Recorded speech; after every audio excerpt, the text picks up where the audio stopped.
j'espère que vous allez bien. Nouvelle vidéo, ça faisait un petit moment que j'en avais pas fait une. Et là, je voulais revenir un peu aux bases. La base de la perte de poids. Je parle beaucoup de perte de poids parce que forcément c'est mon sujet de prédilection. En tout cas, c'est le sujet sur lequel moi j'ai envie de me pencher le plus puisque c'est un peu ça, c'est mon parcours. Mais je parle un peu de tout. J'essaie de vous donner un peu en tout cas mes avis, comment moi j'ai progressé, comment moi je perçois les choses. Mais j'avais envie de revenir un peu sur cette base-là et peut-être travailler un peu plus en profondeur sur les étapes. Parce que beaucoup me disent qu'ils sont perdus par quoi commencer, comment faire, quoi faire. Beaucoup me parlent aussi du fait qu'ils ne peuvent pas faire de sport parce qu'ils ont une vie, un rythme de vie qui est compliqué et donc ils ne peuvent pas perdre de poids. Bon, alors on va remettre les choses à plat. On va redémarrer, on va considérer que je ne vous ai jamais rien dit et on va repartir sur les bases. Une perte de poids, c'est bien sûr un déficit calorique. Mais avant tout, quand on a envie d'avoir une perte de poids qui est durable et un changement de vie durable, on procède d'abord, pas forcément en attaquant directement sur le déficit calorique, en tout cas ça c'est ma perception, après moult et moult essais sur des types de régimes et des types de programmes différents, on commence d'abord par regarder son hygiène, sa propre hygiène. Qu'est-ce qui fait défaut? Qu'est-ce qui manque? Qu'est-ce qu'il y a en trop? Qu'est-ce qu'on doit changer réellement? Qu'est-ce qu'on doit apporter? Comprendre ce dont le corps a besoin, mais surtout comprendre comment on mange, ce que mange et pourquoi on le mange. Et c'est ça qui va faire en sorte que vous allez durer mais à vie. Et commencez déjà par cette étape-là, avant d'attaquer le principe de déficit calorique, de diminuer vos calories pour pouvoir avoir une perte. Commencez d'abord par ça, parce que je considère, et en tout cas c'est mon vécu, que d'avoir procédé ainsi, ça m'a permis, et ça me permet encore à ce jour, de continuer à durer, de ne pas me sentir frustré, pas à l'aise, envie de craquer. Pour moi, c'est des termes qui ne sonnent même plus, qui ne me font plus tilt, que je ne comprends pas, dans le sens où parce que je ne les vis plus.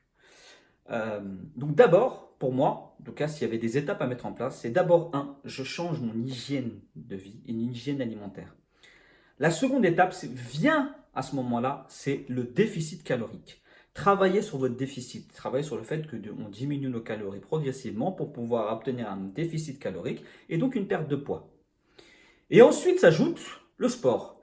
Mais ça ne veut pas dire que le sport doit arriver forcément en troisième position.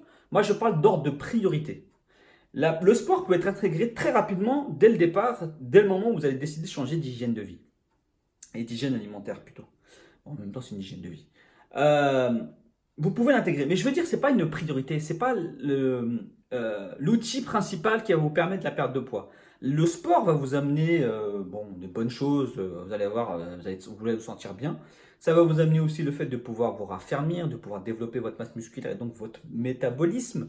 Qui dit développement du métabolisme et augmentation du métabolisme dit forcément derrière un bonus supplémentaire pour le déficit calorique.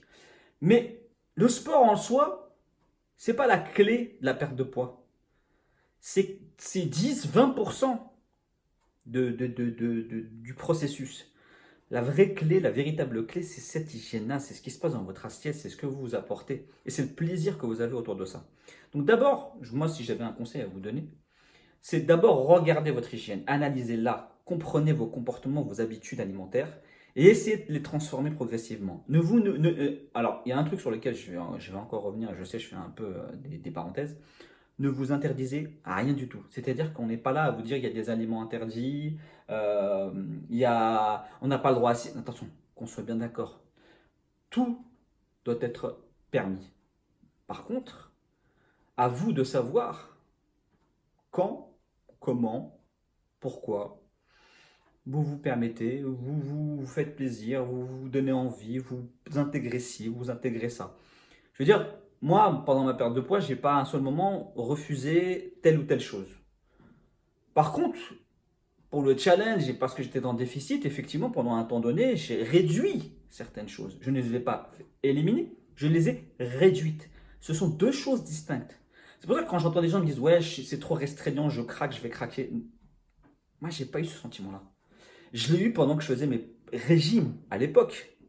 Mais pendant mon rééquilibrage alimentaire et mon changement d'hygiène, et donc après, derrière, avec mon déficit calorique, j'ai pas eu ce sentiment de me dire que je me prive de certaines choses.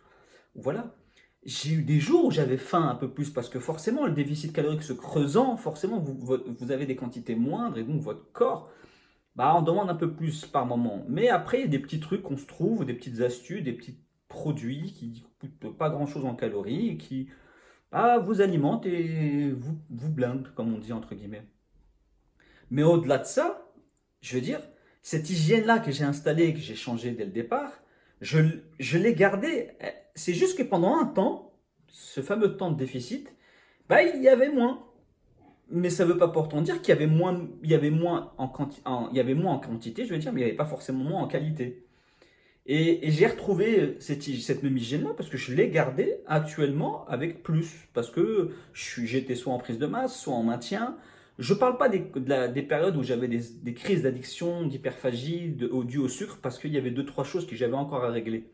Ça, c'est un autre phénomène. Mais au-delà de ça, quand il n'y avait pas ces périodes-là, j'ai jamais senti, ou je ne sens, en tout cas, je ne sens pas d'envie de craquer, de pas me faire plaisir. Enfin, je considère que ce que je mange me fait plaisir, que ce que je fais me fait plaisir, parce que j'ai aussi développé à côté de ça une imagination, une créativité, une envie de découvrir d'autres choses.